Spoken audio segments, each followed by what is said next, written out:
आखिर किसके ध्यान में मगन रहते हैं भगवान शिव? जाने कौन है भोलेनाथ के आराध्य देव। क्या आप जानते हैं कि देवी देवताओं और लोगों के आराध्य महादेव के कौन है? हम सभी जानते हैं कि महादेव त्रिदेव यानी ब्रह्मा, विष्णु और महेश में सबसे शक्तिशाली माने जाते हैं और यही वजह है कि महादेव को देवाधिदेव भी कहा जाता है। ऐसा माना जाता है कि ब्रह्मा विष्णु के अलावा सभी देवतागण उन्हें अपने आराध्य मानते हैं और उनकी पूजा करते हैं। परंतु क्या आपके मन में सवाल उठा है कि देवों के देव महादेव, जो हमेशा कैलाश पर्वत पर समाधि में लीन रहते हैं, वास्तव में वो किसका ध्यान करते हैं? अगर नहीं है पता तो आज हम इसी सवाल का जवाब बताने वाले हैं। आपने देखा होगा कि भगवान महादेव अक्सर समाधि में लीन रहते हैं और ऐसा माना जाता है कि उस समय वो अपने आराध्य देव का ध्यान करते हैं, जिसका वर्णन पद्म पुराण के उत्तरखंड में किया गया है।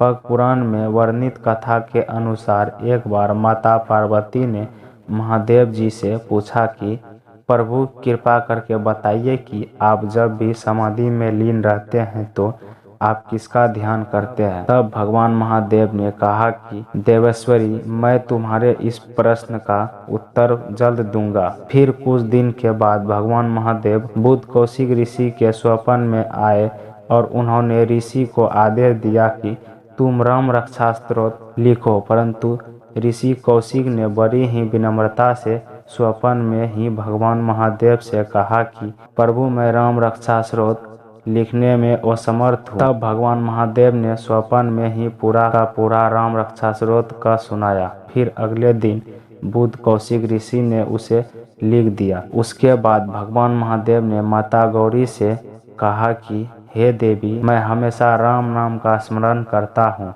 ये सुन माता गौरी ने फिर भगवान महादेव से पूछा कि हे स्वामी, श्री राम तो विष्णु जी के अवतार हैं, फिर आप विष्णु जी का ही स्मरण न करके श्री राम का स्मरण क्यों करते हैं?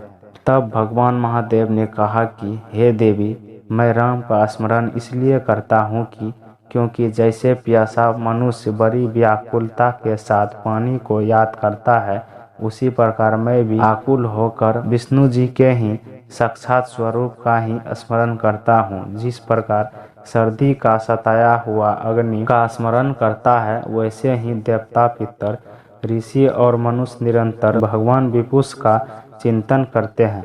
जैसे पतिव्रता नारी सदा पति को याद किया करते हैं, धन का लोभी जैसा धन का चिंतन करता है और पुत्र की इच्छा रखने वाला मनुष्य जैसे पुत्र के लिए ललायित रहता है, इसी प्रकार मैं भी श्री विष्णु जी के राम स्वरूप का स्मरण करता हूँ, क्योंकि पूर्व काल में भगवान विष्णु और निर्मित संपूर्ण जगत कर्म के अधीन है और वह कर्म श्री केशव के अधीन है। श्री राम नाम के जप से उनका नाश होता है। इतना ही नहीं, राम नाम विष्णु जी के सहस्त्र नाम के बराबर है। इसीलिए मैं हमेशा राम नाम का स्मरण करता हूँ।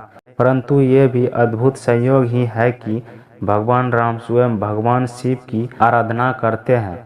आपने देखा होगा कि हर जगह जहाँ भी श्री राम का मंदिर होता है, वहाँ शिवलिंग अवश्य होगी। वो कोई भी काम बिना शिव के स्मरण के नहीं करते हैं। वही भगवान शिव राम का स्मरण करते हैं।